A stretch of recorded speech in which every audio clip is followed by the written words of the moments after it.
So, Positivity 101 today.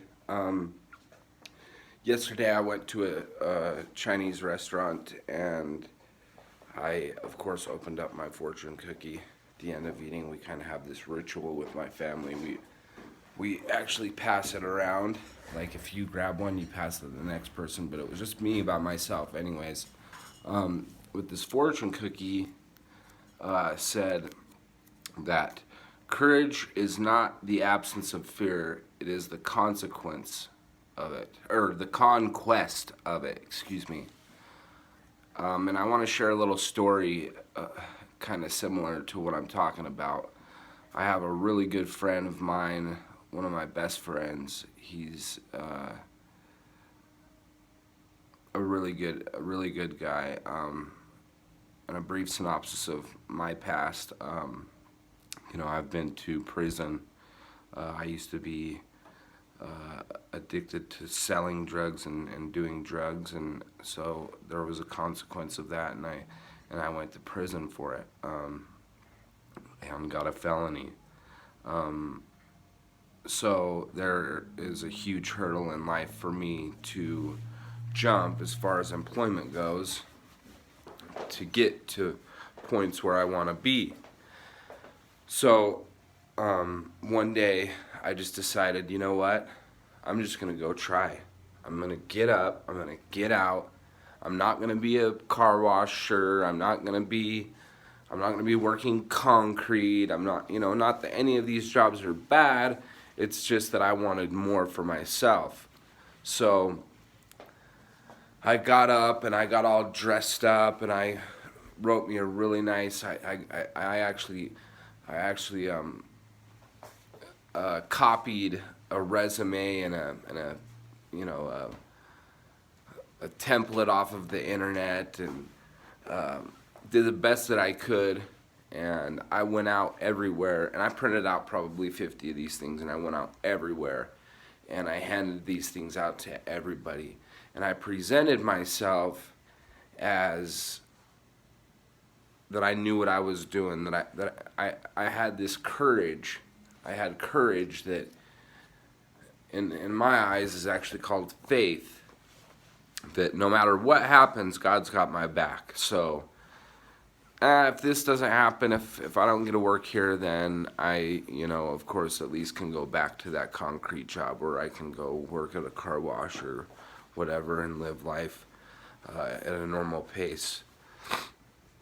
Well, one day in Tulsa, Oklahoma, I went to a Mac and Volvo dealership and I got this job sweeping floors at this Mac dealership, and I'm really excited. There's all these, super qualified mechanics and service managers and owners and lots of employees. And well, anyway, so I just worked my butt off, worked, and then I listened.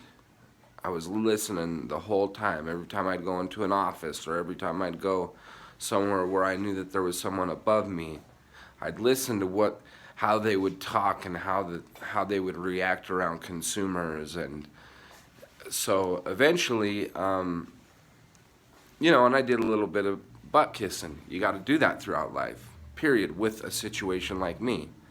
And eventually, the service manager asked me, hey, you know what? There is a position open that I think that you would be qualified for. Would you like to take it? Anyways, I took it. So after that, the sky was the limit. I ended up becoming the service manager there after a huge company bought this place out. And so I guess what I'm trying to say is to those people out there that have to conquer that fear, that have to get out of bed and believe and have faith that no matter what, I'm gonna make this work. Because if I can do it, I know anybody can do it. Because my charge was possession with the intent to deliver a controlled substance. And that's not easy to explain to an employer. It's not. But they do understand, because everybody in this world has somebody that has had that issue in their family, and they understand. They've been there, they've done that. And if they haven't, they have their kids kidnapped in the basement and have not let them do anything in life. So I just wanted to say to those friends out there that are stuck like that, just get up, get out and get something. Own what's yours. Do what you think is right.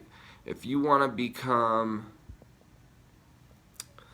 a stockbroker, if you want to become a stockbroker, move to New York. Start there.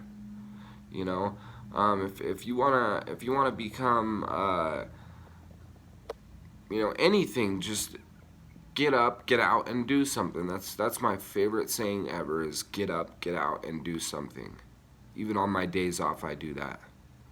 I do something positive, whether it be go drive with my family to the mountains and we search for deer or elk or moose or whatever.